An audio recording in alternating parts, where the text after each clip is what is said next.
안녕하세요. 40대 초반에 홀로서기에 성공한 평범한 여성입니다. 팔이 안으로 굽는다는 말 알고 계신가요? 보통 자기 가족을 두둔할 때 쓰는 말인데요.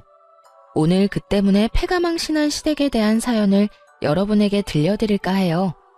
저는 아주 평범한 회사원이었고 남편도 괜찮은 회사를 다니던 맞벌이 부부였어요. 시댁에는 시부모와 시누이가 있었죠. 시누이는 늦둥이로 남편보다 10살가량 어렸어요. 그래서 시부와 남편은 시누가 해달라는 모든 걸 다 해줬죠. 연애할 때는 저보다 동생을 더 챙기는 듯한 모습에 여러 번 싸우기도 했어요. 그래도 시누를 아끼는 남편과 시부를 보며 좋은 감정을 가지려고 노력했어요. 그런데 사람 마음이 그렇게 되지 않더라고요. 알고 보니 시누가 상당히 영악한 아이였거든요. 저희가 결혼할 때만 해도 고등학생이던 신우는 결혼 3년 차에 대학생이 되었어요. 제가 사는 지역에 있는 대학에 입학했다고 하더라고요. 시댁에서 멀어서 자취 이야기가 나오고 있었어요. 극성스럽게도 남편과 시부는 신우가 혼자 살도록 놔두지를 못했어요. 여보, 동생 우리 집에서 대학 다니면 안 될까? 계속 있는 건 아니고 주말에는 본가에 보낼 거야. 다만 혼자 두려니까 요즘 너무 위험한 것 같아서. 어떻게 생각해? 당신만 허락하면 그렇게 하고 싶은데. 당시에 대학가 근처에 강력 범죄 사건이 많았거든요. 그래서 뚝 잘라 싫다고 말할 순 없었어요. 그리고 어차피 결혼했으니 신우와 좀 더 잘 지내보자는 생각으로 알겠다고 말했죠. 아가씨, 우리 집에서 살더라도 내가 다 케어는 못해줘. 그래도 괜찮으면 오라고 해. 아침 저녁 밥 차려주는 것 정도는 할 수 있고 빨래야 세탁기가 돌리니까 괜찮은데 다른 자잘한 부분은 신경 쓸 수 없을 것 같거든. 그래? 그거면 됐지. 밥 먹이고 빨래만 해주면 돼. 나머지는 동생도 이제 성인이니까 알아서 할 거야. 고마워 여보. 그럼 동생한테 그렇게 이야기한다. 우리 집이 안전하고 대학과 가깝기도 했고 그때는 아직 아이도 없어서 신우를 돌봐주기로 했죠. 평일에는 우리 집에서 주말엔 시댁에서 지낸다는 조건으로 함께 하기로 했어요. 그렇게 남편, 저, 신우 이렇게 셋의 생활이 시작됐어요. 그런데 낙관적으로 생각했던 처음과 달리 점점 불미스러운 일이 벌어지지 뭐예요. 매달 경조사비 명목으로 50만 원씩 뽑아서 안방 화장대 안쪽에 넣어놨었거든요. 그런데 신우가 온 지 2달쯤 지났을 때부터 그 돈이 조금씩 주는 거예요. 처음에는 남편이 가져갔겠지 편하게 생각했어요. 그런데 남편은 가져가면 항상 그 다음날 바로 채워놓거든요. 그리고 돈을 가져가면 가져간다고 이야기를 꼭 해요. 돈이 계속 채워지지 않는 걸 보고 이거 뭔가 문제가 있구나 하는 생각이 들었죠. 꼭 돈만이 문제가 아니었어요. 명품 가방을 딱 하나 가지고 있었는데 특별한 날에만 사용하는 거였거든요. 당연하게도 굉장히 아껴서 들곤 했죠. 근데 친구 결혼식에 가려고 꺼냈더니 스크래치가 나고 오물이 묻어있는 거예요. 그렇게 썼을 리가 없어서 이상하다 싶었는데 웬걸 다음에 쓰려고 봤을 때 더 스크래치가 많아진 거 있죠? 그때 직감했죠. 지금 이 가방을 누가 나 몰래 쓰고 있구나 하고요. 여자 가방을 저 외에 쓸 사람이 이 집에 누가 있겠어요. 그래서 나를 잡고 신우와 남편이 있는 곳에서 말하기로 했어요. 아무래도 신우를 콕 집어서 경고하기는 좀 그래서 남편이 눈치채고 대신 말해주도록 빙빙 말을 돌렸죠. 여보, 화장대에 있는 돈 가져다 썼으면 나중에 꼭 채워 넣어줘. 요즘에 계속 돈이 비더라.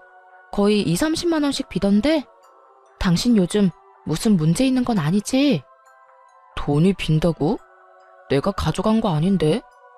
나는 가져가면 그 다음날에 바로 채워놓잖아. 당신이 착각한 거 아니야?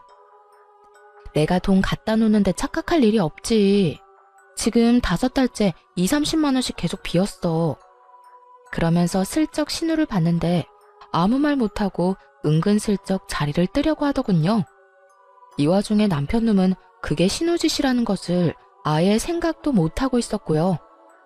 미련하게 왜 생각을 못하는 걸까요? 이 집에는 셋뿐이고 신우 들어오기 전에는 돈이 없어진 적도 없었는데 아니면 그만큼 신우를 믿는 걸까요? 몰래 자리를 뜨려는 신우에게 말했죠. 그리고 아가씨도 오빠한테 가방 하나 사달라고 하세요. 몰래 제 가방 가져가서 쓰지 말고요. 그 말에 신우가 딱 잡아떼더군요. 아니에요. 제가 왜 언니 가방을 가져가요? 증거 있어요? 증거는 차고 넘쳤지만 일단 이야기는 안 했어요. 그것까지 다 말하면 이 관계가 아예 끝날 것 같아서요. 대신 신우에게 말했죠. 제가 모르는 영수증이 가방에서 나왔는데 그게 무슨 뜻이겠어요? 다른 사람이 썼다는 거잖아요. 마땅한 증거가 없다고 생각했는지 신우가 당당하게 대꾸하더군요. 그랬다고 제가 가져갔다고 확신하는 건 뭐예요? 저 의심하고 있는 것 자체가 진짜 열받거든요. 당신 지금 뭐 하는 거야? 왜 애를 잡아? 내 동생이 그랬다는 증거도 없으면서 왜 그런 식으로 말을 해? 증거가 왜 없어? 그럼 누군가가 몰래 가방을 썼는데 네가 썼어? 여기 영수증의 화장품 가게 네가 간 거야? 당신이 예전에 쓴 거겠지. 최근 날짜거든? 당신도 알잖아. 내가 그 가방 특별한 날에만 드는 거. 아님 진짜 네가 가져갔던 거야? 너 바람 피우니? 어떤 여자한테 화장품 사줬는데? 본인이 궁지에 몰리자 남편이 그러더군요. 그래, 얘가 좀 썼다고 쳐. 그래도 훔쳐간 것도 아니고 다시 가져왔잖아. 예쁜 가방 들고 싶어서 애가 좀 쓸 수도 있지. 당신이 가져가지 말라고 한 것도 아니잖아. 지금 그걸 말이라고 해? 남의 물건에 손대는 건 엄연히 나쁜 짓이야. 그리고 당신이 왜 화내는 건데? 앞으로 그러지 말라 하고 끝내면 될 일을 왜 나한테 책임 전가를 하냐고. 그럼 네가 소중히 여기는 시계 내가 멋대로 쓰고 다 부순 다음 가져와도 돼? 그래도 내 탓 안 할 수 있냐고. 말이 되는 소리를 해야지. 이번 일로 절실하게 느꼈어. 더는 아가씨 우리 집에서 지내게 못하겠어. 그러니까 아버님한테 근처에 자취방 하나 잡아달라고 말해. 너 진짜 이기적이다. 차갑고 정도 없어. 어떻게 내 동생을 내보내라는 말을 해? 이 집이 네 집이야? 반은 내 거잖아. 그래. 그리고 나머지 반은 내 거지. 난 문제 일으키는 사람이랑 같이 못 살아. 그러니까 당신이 알아서 해결해. 내가 왜? 내쫓고 싶으면 네가 말해. 남한테 시키지 말고. 이렇게 이야기하면 시댁 가서 이야기 못할 거라고 착각이라도 한 모양이더군요. 그래서 주말에 당장 시댁으로 내려가 시부에게 말했어요. 아버님, 이번에 오셔서 아가씨 자취방 찾아보셔야 할 것 같아요. 저희는 더 이상 아가씨 데리고 있기가 힘들어서요. 갑자기 그게 무슨 말이야? 너희가 봐주기로 했잖아. 밥하고 빨래만 너희 거 하면서 같이 해주면 되는데 그게 뭐가 그렇게 힘들어? 그건 안 힘들어요. 다른 부분이 문제라서 그렇죠. 뭐가 문제인데 그래? 이런 말 드리기 좀 그렇지만 아가씨가 저희 집 물건을 좀 함부로 써요. 제 물건 함부로 가져다 쓰는 건 그렇다 칠게요. 더 큰 문제는 매달 저희가 경조사 비용으로 빼놓은 돈까지 가져간다는 거예요. 아빠, 나는 그런 적 없어. 새언니가 아무 증거도 없으면서 나 모함하는 거야. 네가 돈 다른 데다 두고 착각한 거 아니냐? 얘가 왜 도둑질을 해? 아버지, 이 사람 말 듣지 마세요. 저번부터 동생이 잘못했다고 누명 씌우고 난리예요. 증거도 없으면서. 증거가 왜 없어? 시댁 가족들 다 모인 자리에서 바로 홈캠에 찍힌 영상을 보여줬어요. 거기엔 신우가 제 가방을 들고 나가는 장면, 안방에서 나오면서 돈을 지갑에 갈무리하는 장면까지 싹 다 찍혀 있었어요. 그걸 보자 신우를 도둑으로 몰고 간다며 탓하던 사람들 모두 입을 다물었죠. 그리고 신우는 똥 씹은 표정을 하고 있더군요. 너 당장 그 집에서 나와라. 아빠, 나 잘못한 거 없어. 그거 쓰면 안 되는 건지 몰랐던 거라고. 그리고 돈 가져간 건 용돈이 좀 적어서 그런 거지. 그래서 다음 달부터 알바하려고 생각했어. 진짜야. 시끄러워. 지금 동영상에 네 행동이 다 나왔는데 변명은 무슨 변명이야. 아무 말 하지 말고 오늘 가서 짐 다 챙겨 나와. 시부가 단호하게 신우에게 말했어요. 그렇게 저희 셋은 다시 집으로 향했죠. 그런데 집으로 가는 내내 남편이 구시렁대는 거예요. 당신 진짜 어이없다. 어떻게 애를 상대로 이렇게까지 할 수가 있어? 애가 불쌍하지도 않아? 어떻게 부모님 보는 앞에서 무안을 주고 궁지에 몰아넣을 수가 있냐고. 남편이 편들자 뒤에서 신우가 눈물을 훌쩍훌쩍 짜더군요. 참, 눈물을 흘려야 하는 사람이 누군데. 매달 30만 원씩 돈 비어도 5달을 참아주고 아끼는 가방에 흠집이 나도 눈 감아줬더니 말하는 꼴 보세요. 왜 남편한테 저런 이야기를 듣고 있어야 하는지 정말 이해가 안 갔죠. 당신은 내가 잘못했다고 생각하는 거야? 그래서 내가 셋이서 해결 보려고 했잖아. 그런데 시댁에 이야기하라며? 당신이 그래놓고 왜 화가 났는데? 또 다 내 잘못인 거야? 말해봐. 돈 빈 거 채워놓은 것도 나고 아끼던 가방 하나 잃게 생긴 것도 나야.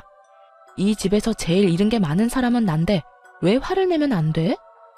그리고 잘못을 했으면 잘못했다고 인정을 해야지. 그럼 깔끔하게 끝날 일이잖아.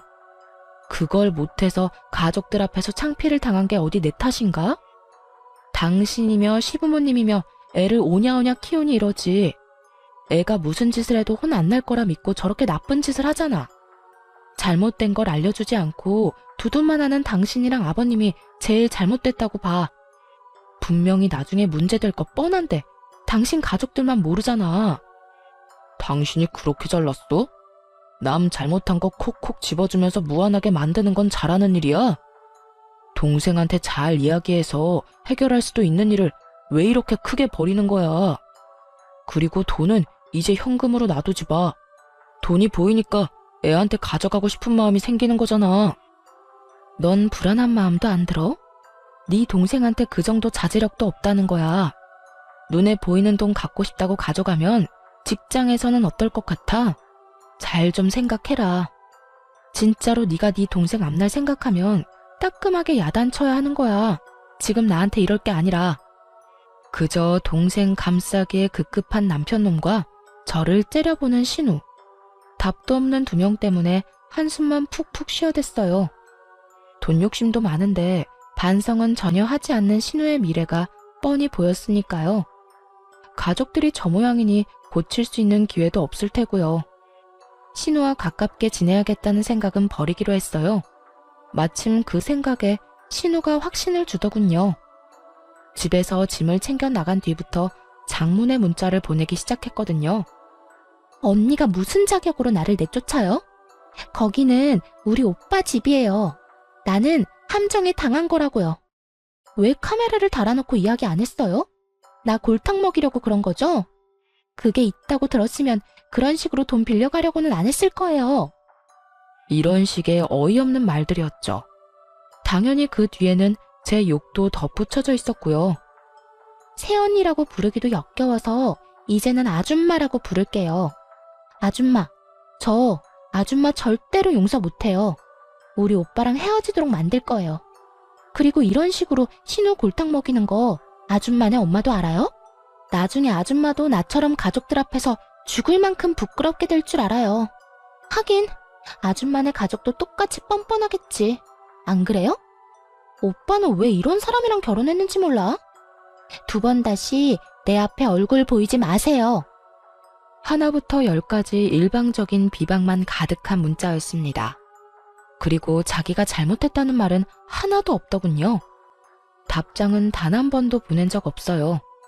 처음에는 허공에 대고 쇼하는 것 같았는지 더 심한 욕설을 보냈는데 다 무시했더니 그 뒤로는 보내지 않더군요. 대신 그 문자와 전화 내용을 고스란히 저장해뒀어요. 언젠가는 쓰일 거라는 생각이 들었거든요. 그렇게 신우와는 사이가 멀어졌어요. 동시에 시부모와도 서먹해졌죠.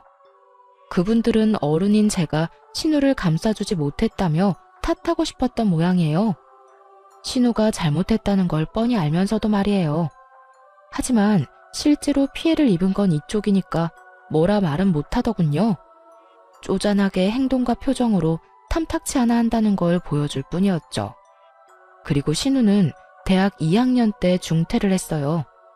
본인 말로는 취직이 됐다며 서울로 향했는데 딱히 큰 기대는 하지 않았어요. 잘 다니던 대학을 그만두면서까지 갈 직장이 대체 어디라고요? 남편과 시부만이 좋은 곳에 갔을 거라며 좋아하더군요. 그런데 신우가 직장에 취직한 후 180도로 달라진 모습으로 연락을 해오더군요. 한껏 나를 세우며 얼굴 보이지 말라던 건 까맣게 잊고 말이죠.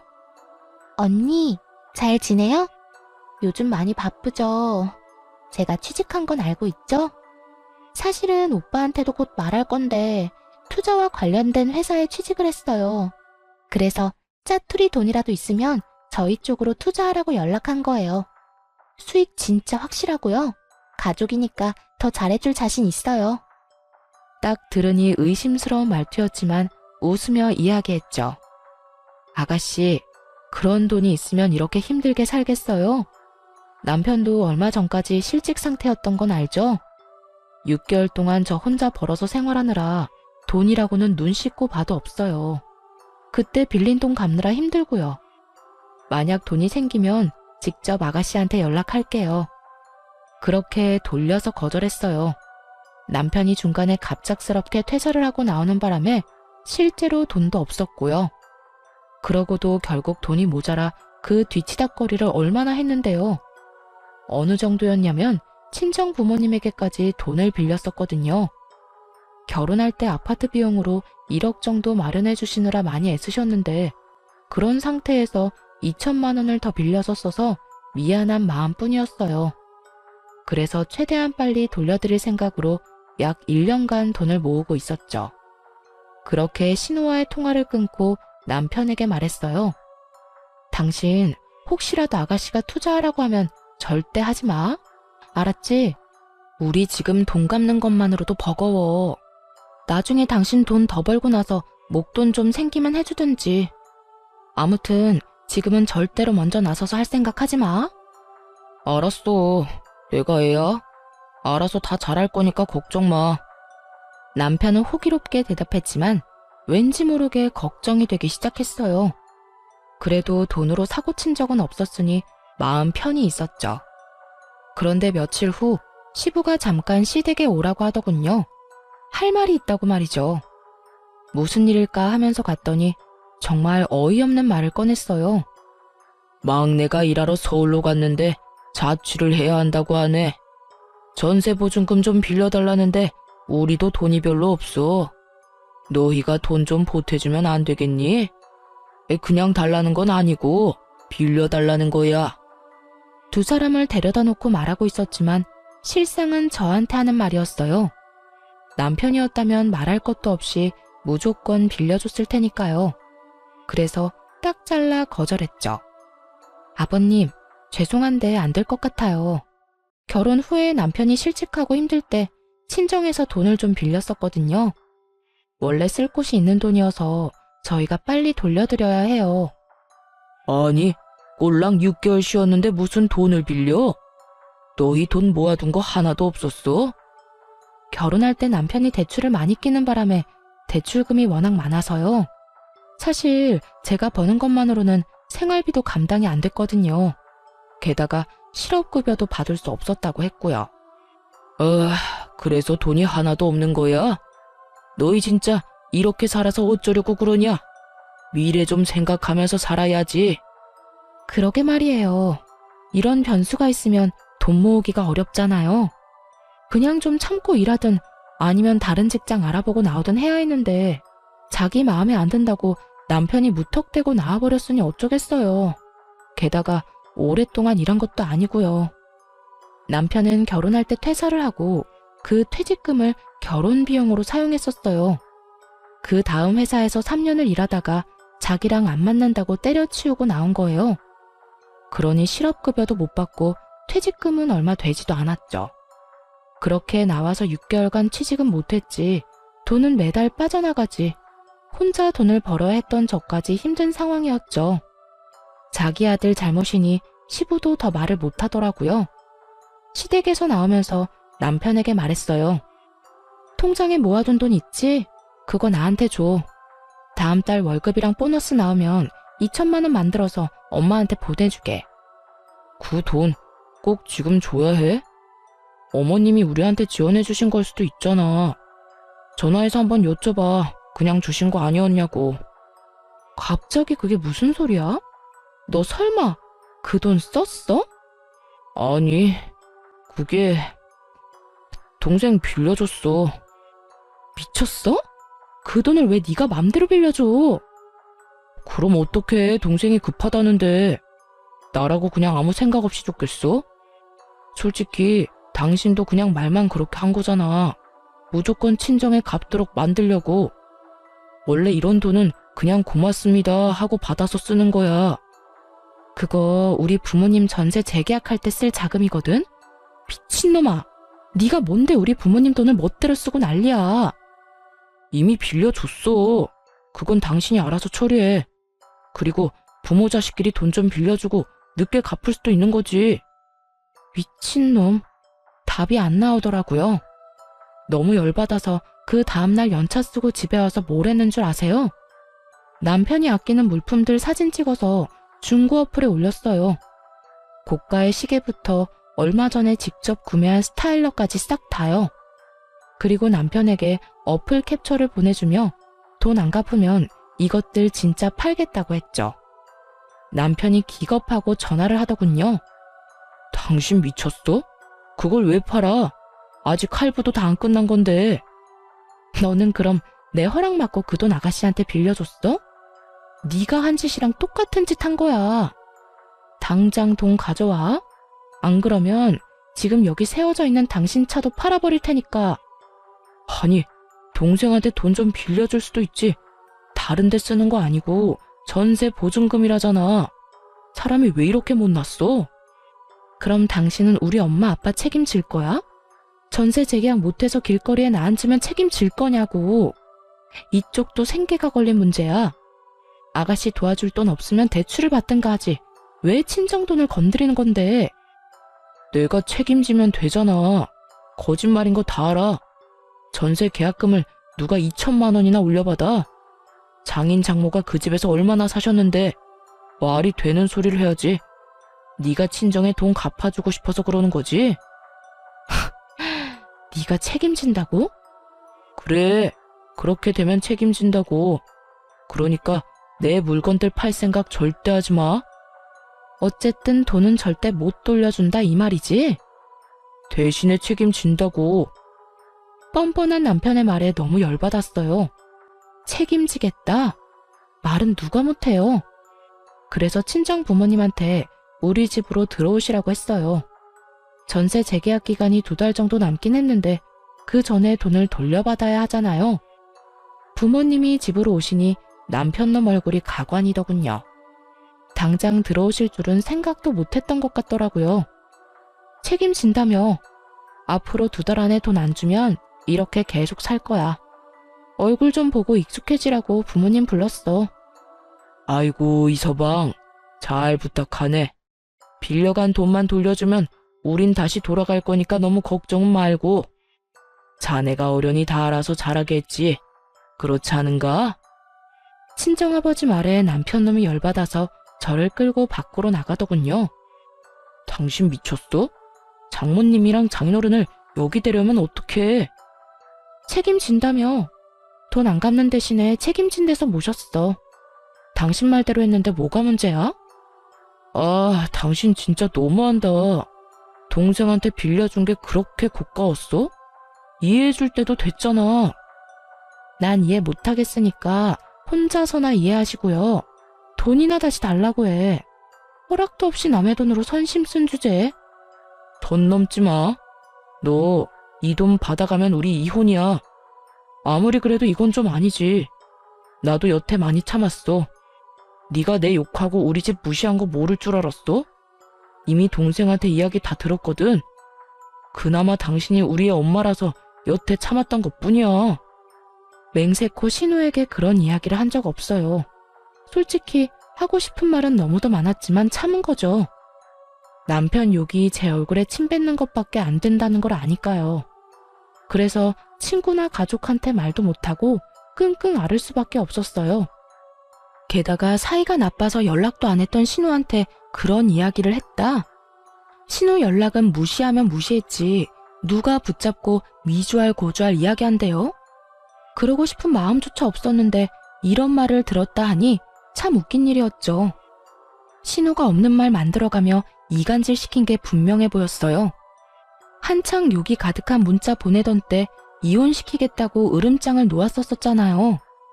그런데 그게 오해라고 남편 놈을 설득시키고 싶은 마음이 없어졌어요. 오히려 제 쪽에서 이혼 이야기를 꺼내고 싶었거든요.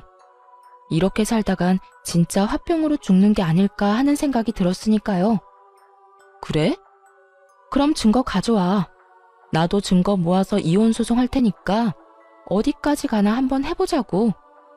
그러자 남편이 입술을 깨물며 눈을 질끈 감더군요. 자기는 진심이 아니고 홧김에 그냥 한 말이었다는 양 말이죠. 진짜 이혼하겠다고? 미쳤어? 와, 이젠 부정도 안 한다 이거지? 알았어. 소송하자면 누가 무서워할 줄 알고? 그렇게 치열한 이혼 소송에 들어갔어요. 정말 피말리고 힘든 시간들이었어요. 최대한 많은 권리를 가져오려고 얼마나 노력을 했는지. 집 살 때 낸 돈, 친정에서 빌린 돈, 위자료, 양육권의 친권까지 하나도 놓치지 않고 챙기느라 정말 힘들었어요. 그나마 다행이었던 건 그걸 다 챙길 수 있었다는 거였죠. 사실 증거는 차고 넘쳤거든요. 신우가 저를 무시하고 욕한 문자는 수두룩했지만 제가 시댁을 욕하고 무시했다는 문자는 전혀 없었으니까요. 하지도 않은 일에 증거가 있을 수는 없었으니 당연한 결과였죠. 그렇게 남편과는 깨끗하게 이혼했어요. 받아낸 돈과 친정 전세금을 합쳐서 도시 외곽에 전원주택을 사서 들어갔어요. 아이는 부모님과 함께 키우며 제가 버는 돈의 반을 들여 생활했고요. 혼자 벌어서 네 사람이 먹고 살아야 했지만 그럭저럭 살만했어요. 부모님 앞으로 나오는 연금도 있었고 집 대출금도 없었으니까요. 또 부모님이 애를 봐주니 야근을 할 수 있게 돼서 야근 수당도 톡톡히 챙겼죠. 부모님에게는 항상 죄송한 마음이었어요. 대신 그만큼 잘해드리려고 함께 여행도 자주 가고 맛있는 식사도 대접해드렸죠. 오히려 남편과 있을 때보다 더 마음 편하게 살 수 있게 됐어요. 그런데 이혼 후 몇 달이 지난 어느 날 회사 앞에 전신우가 찾아왔더군요. 떡하니 앞에서 기다리는 모습을 보고 당황했어요. 저한테 관심이 없어서 어디에서 일하는지도 모를 줄 알았거든요. 전신우 얼굴 보자마자 전 남편에게 문자를 보냈죠. 우리 회사 앞에 신우 와 있다고 무슨 일로 왔는지 아냐고 말이죠. 솔직히 제 얼굴을 보러 왔다고 생각하지는 않았어요. 지나가는 길에 우연히 마주치기도 싫은 사이니까요. 그런데 눈이 마주치자 전신우가 다가와 인사를 하더군요. 오랜만이에요. 잠깐 이야기할 수 있어요? 그렇게 말하며 회사 근처 카페로 가자고 했어요. 카페 안으로 들어가자 전 남편에게 전화가 오더군요. 왠지 찜찜해 전화를 받아서 대답은 하지 않고 휴대전화를 탁자 위에 올려뒀어요. 그러자 전신우가 먼저 말을 꺼냈어요. 언니, 이혼하니까 어때요? 혼자서 애 키우면서 돈 버니까 힘들죠? 그런 말 하려고 나 불렀니? 그건 아니고 오빠가 제 부탁 들어줘서 이혼한 거 혹시 알고 있어요? 언니도 어지간히 오빠한테 밉보였었나 봐요. 언니가 오빠랑 부모님 욕했다고 몇 마디 하니까 금방 화내면서 넘어오던데. 오빠도 평소에 얼마나 대접 못 받았으면 홀라당 넘어가서 이혼하자고 했나 싶네요. 사실 제가 한마디만 더 하면 오빠 마음 다시 바꿀 수 있어요. 저 때문에 이혼까지 바로 한 거잖아요. 아무리 봐도 지금 언니 힘들게 지내는 것 같은데 오빠랑 다시 잘해보고 싶으면 나한테 돈 좀 줘요. 그럼 우리 오빠랑 재회하도록 해줄게요. 그때 그 일이 오해였다고 하면 오빠도 마음 돌리지 않겠어요? 그 이야기 듣는데 헛웃음이 다 나오더군요. 뭐? 오빠랑 다시 살게 해줘? 맞아. 우리가 이혼한 건 너 때문이긴 하지. 근데 네가 한마디 했다고 헤어진 건 아니야. 네가 우리 사이 이간질하는 거짓말 했을 때도 이미 알고 있었어. 오해라고 말할 수 있었는데 안 했다고. 이혼은 내가 더 하고 싶었거든. 그리고 내 안에 네 오빠에 대한 마음 같은 건 이제 하나도 없거든. 진짜 새끼 손톱만큼도 남은 게 없어. 나한테 와서 이렇게까지 말할 정도면 너도 어지간히 돈이 급하긴 했구나. 근데 어쩌지? 돈 빌려줄 생각 전혀 없어. 그러니까 구걸하고 싶으면 다른 데서 해. 그렇게 말하자 전신우가 눈에 불을 켜고 달려들더군요. 구걸? 내가 왜 구걸을 해요? 나는 단지 언니랑 오빠를 다시 이어주고 수고비로 좀 받으려고 한 것뿐인데. 누가 이어지고 싶댔니? 그리고 너 아직도 무슨 투자회사라는 곳에서 일해? 그때 엄청 좋은 데로 가지 않았어? 네 말대로 투자해서 돈 많이 벌었을 텐데 이건 무슨 상황이야? 할 일도 없이 이혼한 오빠 전처 찾아와서 어이없는 말이나 하고 뭐 하는 거냐고. 그건 언니가 상관할 일이 아니죠. 지금 나보다 언니가 더 급한 거 아니에요? 내가 얼마나 돈 많이 버는지는 알아요? 아무것도 모르면서 입 놀리지 마요. 그래. 그런데 나한테까지 와서 돈 달라고 하는 거 보니까 다 알겠네. 어디 또 무슨 이상한 다단계 회사에 걸렸겠지. 지금 본전도 못 찾고 넣기만 하고 있나 봐. 더 이상 할 말 없지? 그 말을 하며 탁자에 놓여있던 핸드폰에다 말했어요. 당장 네 동생 데리고 가. 말도 안 되는 얘기 늘어놓는 거 당신도 들었을 거 아냐. 그 말을 하자마자 카페 문이 열리면서 전 남편과 전 시부가 들어오더군요.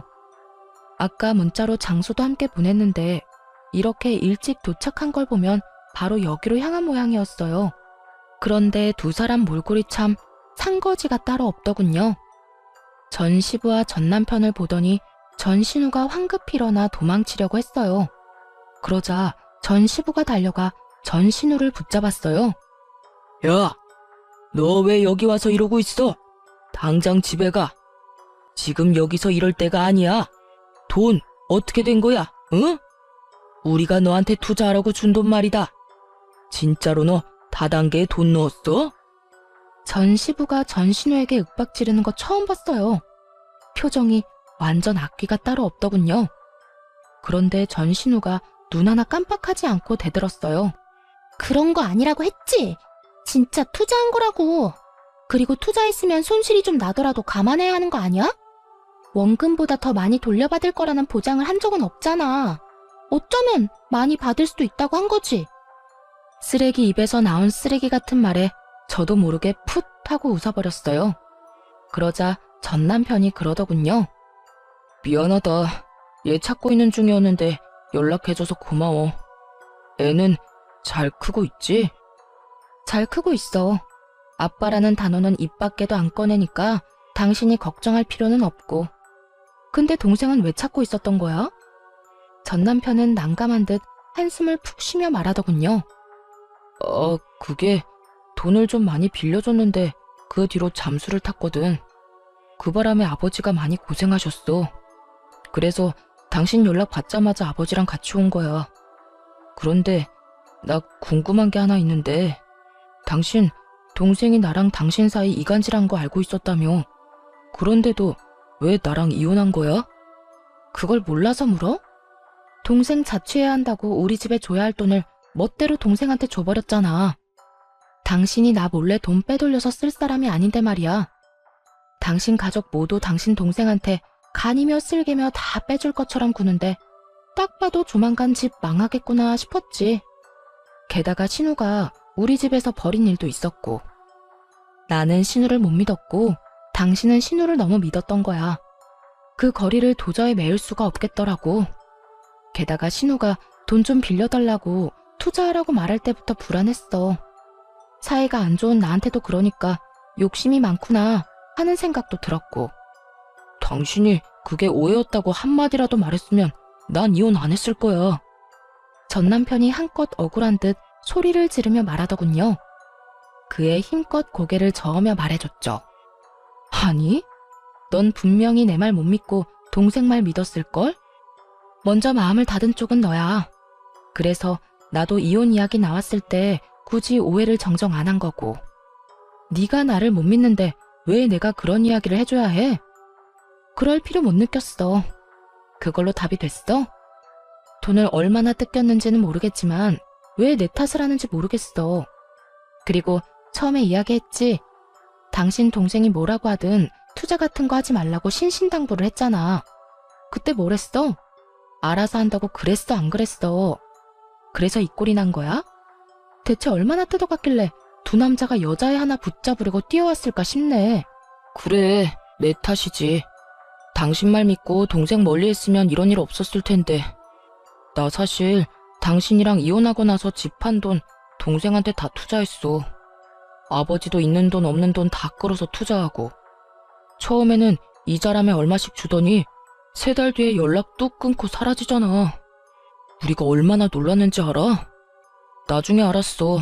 동생이 다단계에 빠져서 거기 돈 다 집어넣고 있던 거. 게다가 한두 명이 당한 것도 아니야. 동생 지인들도 다 넣었는지 매일같이 우리 집 앞에 와서 난리야. 돈 내놓으라고. 뭐 돈이 있어야 주지. 우리도 동생한테 다 뜯겼는데. 들어보니 참 딱한 사정이긴 하더라고요. 전신우는 아직도 그게 다단계가 아니라고 오히려 통장에 더 넣어야 한다며 돈을 모으고 있는 상황이라고 하더군요. 통장이 있다는 것도 그 다단계 회사의 주장일 뿐이래요.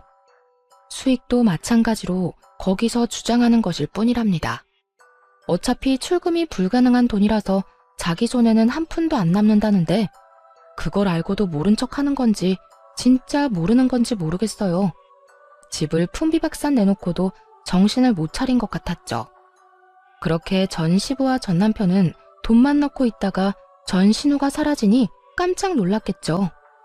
혹시라도 돈 떼먹고 도망갈까봐 급히 신우를 찾아다녔던 거라고 하더군요. 뭐 세간살이 팔아서 다단계에 돈 집어넣었다고 하면 이미 볼장 다 본 거죠. 전 남편이 그러더군요. 당신은 다 알면서 혼자만 빠져나간 거였어. 한마디라도 해줬으면. 해줬더라도 그게 네 귀에 들어갔겠어? 내 욕만 한 바가지 했겠지. 내가 그랬지? 동생이 나쁜 길로 가는 것 같으면 따끔하게 혼내야 한다고. 그래야 그런지 2번 다시는 못한다고. 그런데 오냐오냐만 하고 있으니 이 난리가 나지. 가족, 지인들 돈 빌려서 다단계에 투자하는 게 나쁜 건지 좋은 건지도 모르고. 너랑 네 부모님이 애를 이렇게 만든 거니 남 탓하지 마. 어차피 그때 넌 절대 내 말 안 들었을 거야. 나도 그걸 아니까 이혼한 거고. 결혼도 이혼도 타이밍이야. 지금 와서 후회해봤자 아무짝에도 쓸모없거든? 참 웃기지도 않더라고요. 왜 남 탓을 하는지? 본인이 눈, 귀 다 막아놓고 이제 와서 왜 너만 빠져나갔냐? 라고 하냔 말이에요.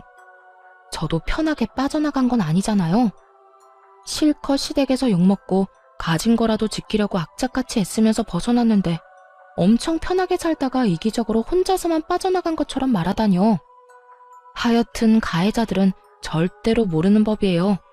자기들이 얼마나 잔인했는지, 얼마나 맹목적으로 사람을 괴롭혔는지 말이죠. 그때 전 신우와 전 시부 쪽에서도 엄청 큰 소리가 들려왔습니다.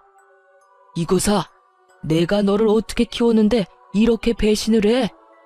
그 돈이 어떤 돈인지 알아? 이 아버지가 평생을 바쳐서 모은 돈이야. 그걸 홀라당 다단계에 다 갖다 바치면 어떻게 해? 이제 나한테, 아니 너한테도 남은 거 없어. 왜 남은 게 없어? 지금 당장 출금 안 되는 것 뿐이라니까. 그리고 이미 넣은 돈으로 이렇게 호들갑 좀 떨지 마. 돈 나오면 준다니까. 그 돈이 언제 나올 줄 알고. 그리고 네가 또 돈을 넣으려니 하는 말 아니냐? 이제 그만해라. 이제라도 다 포기하고 네 인생 살아. 한 달 일하고 월급 받으면서 평범하게 돈 벌어. 너 이런 식으로 하다간 진짜 끝장이야. 그렇게 벌어서 언제 돈을 모아. 힘들게 일해서 푼돈 버는 거 난 못해. 아빠나 오빠나 그렇게 하든지. 쉬운 방법이 있는데 왜 어려운 길로 가? 그리고 나 돈 많다고. 내 계좌에 얼마나 많이 들었는지 보여줄까?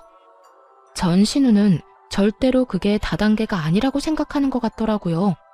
하긴 다단계에 빠진 사람이 쉽게 인정하지는 않겠죠.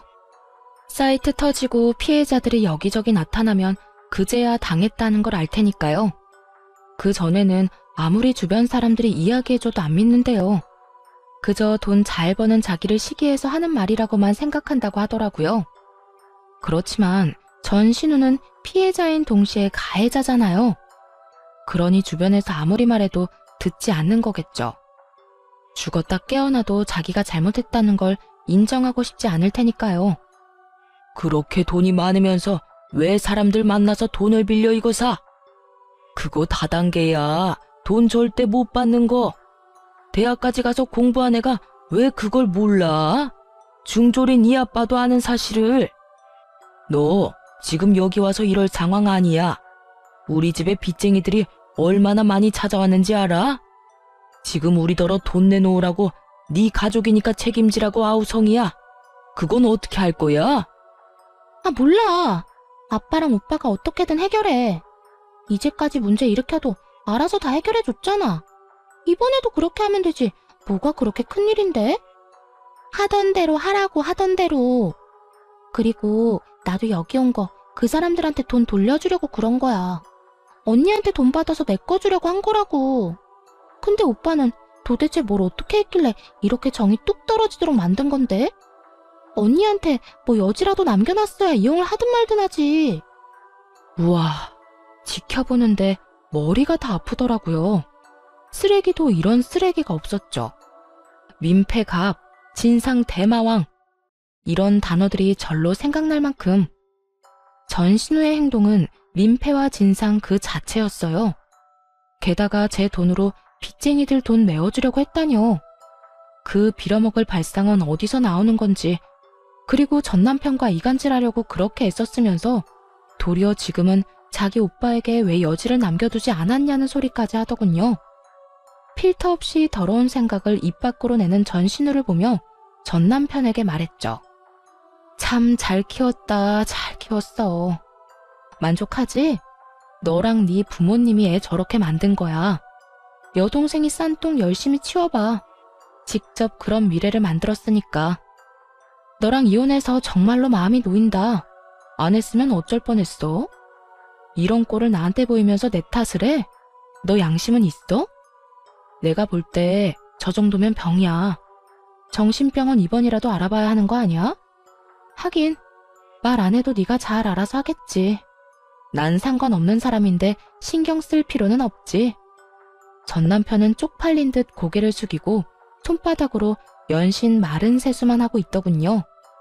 그런 아수라장을 두고 밖으로 나가며 전 남편과 전 신우에게 경고했어요. 이런 식으로 한 번만 더 찾아오면 만나주지 않고 경찰에 신고부터 할 거야. 그러니까 앞으로 연락하지 마. 이런 쓸데없는 데 시간 뺏기고 싶지 않거든. 지지고 볶고 싸우고 싶으면 가족들끼리 알아서 하라고. 그 뒤로 한두 달 뒤에 전 시댁 소식을 대충 듣게 됐어요. 전 신우는 제 말대로 정신병원 상담하고 입원하게 됐다고 하더군요. 본인도 어떻게 할 수 없다는 걸 잘 알고 있었던 것인지, 아니면 빚 독촉하는 사람들에게 돈 갚을 길이 없으니 도망간 것인지 모르겠지만 스스로 입원을 결정했다고 했어요. 남은 피해자들만 억울하게 된 거죠. 그리고 전 남편과 전 시부는 월세 들어 살면서 힘들게 빚 갚고 있다고 들었어요. 전 신우에게 있는 돈 없는 돈 다 퍼준 결과죠. 전 신우는 가족들 생각 안 하고 영혼까지 끌어다 다단계에 넣었던 거고요. 전 시부모는 자식을 제대로 못 키워서 결국 본인들이 일군 모든 걸 잃게 됐어요. 전 남편도 동생이 옆에서 소곤거리니까 확인도 안 하고 이혼했으니 졸지에 돌싱남의 거지남이 되었고요. 이거 보세요. 문제가 생기면 다른 사람들이 어떻게든 책임져주고 오냐오냐 해주는 통에 신우는 다단계라는 위험한 길을 고르는 최악의 선택을 했죠. 잠깐은 좋았겠지만 그 결과는 어땠나요? 결국에는 빚만 잔뜩 지고 사람들에게 쫓기기나 하는 인생이 되었잖아요. 내 가족이 소중한 건 너무나 당연하지만 그럴수록 지켜야 할 성과 예의를 잘 가르치는 게 중요하다고 생각해요. 이렇게 팔이 안으로 굽다가 결국은 패가망신하게 된 사람들도 있잖아요. 옆에서 아무리 말려도 듣지 않는다면 혼자서라도 빠져나오세요. 그게 제일 현명한 방법일 테니까요. 만약 여전히 결혼 생활을 유지하고 있었다면 저런 꼴을 직접 당했겠죠? 상상만으로도 눈앞이 캄캄할 정도예요. 그래서 요즘 아이에게 스스로의 행동에 대해 책임지는 법을 가르쳐주고 있어요. 스스로 책임지지 않으면 불이익과 제재를 받는다는 걸 알려주는 거죠. 엄마가 모든 것을 대신해 줄 수 없다고도 말해주고요. 그래야 최소한 다른 사람에게 피해는 주지 않는 어른으로 자라날 수 있을 테니까요. 글을 쓰다 보니 길어졌네요.